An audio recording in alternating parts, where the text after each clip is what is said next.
Hi, Miranda here. If your bathroom smells a little musty or you've noticed black spots around the grout, today's video is for you. We're talking simple ways to reduce mold in bathrooms. Mold loves moisture. Showers, baths, even just the steam from hot water can make your bathroom a perfect little mold factory. The good news is, there are simple ways to fight it before it becomes a bigger problem. First, ventilation is key. Running a fan or opening a window while you shower helps remove the moisture before mold can settle in. Think of it like letting smoke out of a room. You don't want it to linger. Next, keep surfaces dry. Wipe down tiles and counters after use. Even a quick wipe with a towel can make a difference.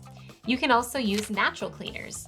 Vinegar, for example, is great for killing mold on hard surfaces. Spray it, let it sit for a few minutes, then wipe it off. No harsh chemicals, just simple and effective. And finally, don't forget those small cracks and corners. Mold loves to hide there.